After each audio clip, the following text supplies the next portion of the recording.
शुरू अल्लाह का नाम लेकर जो बड़ा मेहरबान निहायत रहम वाला है। अलिफ लाम मीम। ये हिकमत की भरी हुई किताब की आयतें हैं, नेकुकारों के लिए हिदायत और रहमत। वो जो नमाज की पाबंदी करते और ज़कात देते हैं और वही हैं जो आखिरत का यकीन रखते हैं। यही अपने परवरदिगार की तरफ से हिदायत पर हैं और यही कामयाब है। और लोगों में बाज ऐसा है जो बेहुदा हिकायतें खरीदता है ताकि लोगों को बेसमझे अल्लाह के रास्ते से गुमराह करे और उससे हंसी करे। यही लोग हैं जिनको जलील करने वाला अजाब होगा। और जब उसको हमारी आयतें सुनाई जाती हैं तो अकड़ कर मुंह फेर लेता है, गोया उनको सुना ही नहीं, जैसे उसके कानों में सिकल है। तो उसको दर्द देने वाले अजाब की खुशखबरी सुना दो। जो लोग ईमान लाए और नेक काम करते रहे उनके लिए नेमत के बाग हैं, हमेशा उनमें रहेंगे। अल्लाह का वादा सच्चा है और वो गालिब है, हिकमत वाला है। उसी ने आसमानों को सुतूनों के बगैर पैदा किया जैसा कि तुम देखते हो, और जमीन में पहाड़ बनाकर रख दिए ताकि वो तुमको लेकर डोलने न लगे, और उसमें हर तरह के जानवर फैला दिए।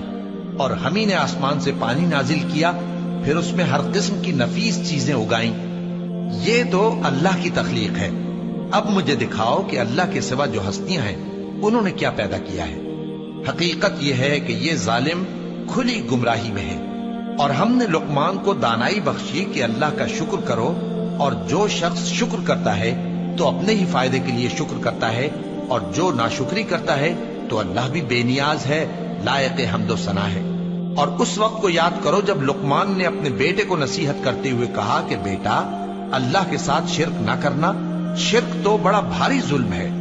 और हमने इंसान को, जिसे उसकी मां तकलीफ पर तकलीफ सहकर पेट में उठाए रखती है, फिर उसको दूध पिलाती है और आखिरकार 2 बरस में उसका दूध छुड़ाना होता है, मैंने ताकीद की है कि मेरा भी शुक्र करता रहे और अपने माँ बाप का भी, कि तुमको मेरी ही तरफ लौट कर आना है। और अगर वो दोनों तुझ पर जोर डालें कि तू मेरे साथ किसी ऐसी चीज को शरीक करे जिसका तुझे कुछ भी इल्म नहीं, तो उनका कहा ना मानना। हाँ, दुनिया के कामों में उनका अच्छी तरह साथ देना, और जो शख्स मेरी तरफ रुजू लाए उसके रास्ते पर चलना। फिर तुमको मेरी तरफ लौट कर आना है, तो जो काम तुम करते रहे हो सबसे तुमको आगाह कर दूंगा। लुकमान ने यह भी कहा कि बेटा, अगर कोई अमल चाहे राई के दाने के बराबर भी छोटा हो, और हो भी किसी पत्थर के अंदर या आसमानों में मख्फी हो या जमीन में, अल्लाह उसको क़यामत के दिन ला मौजूद करेगा। कुछ शक नहीं कि अल्लाह बारीक बीन है, खबरदार है। बेटा, नमाज की पाबंदी रखना और लोगों को अच्छे कामों के करने का मशवरा देते रहना, बुरी बातों से मना करते रहना, और जो मुसीबत तुझ पर वाक़े हो उस पर सब्र करना। बेशक ये बड़ी हिम्मत के काम हैं। और तकब्बुर करते हुए लोगों के सामने गाल न फुलाना और जमीन में अकड़ कर न चलना, इसलिए कि अल्लाह किसी इतराने वाले शेखी खोरे को पसंद नहीं करता। और अपनी चाल में एतदाल किए रहना, और बोलते वक्त जरा आवाज नीची रखना, क्योंकि बहुत ऊंची आवाज गधों की सी है, और कुछ शक नहीं कि सबसे बुरी आवाज गधों की होती है। क्या तुमने नहीं देखा कि जो कुछ आसमानों में और जो कुछ जमीन में है, सबको अल्लाह ने तुम्हारे काबू में कर दिया है, और तुम पर अपनी जाहिरी और बातिनी नेमतें पूरी कर दी हैं।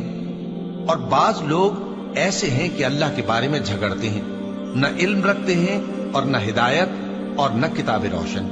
और जब उनसे कहा जाता है कि जो किताब अल्लाह ने नाजिल फरमाई है उसकी पैरवी करो, तो कहते हैं कि हम तो उसी की पैरवी करेंगे जिस पर हमने अपने बाप दादों को पाया।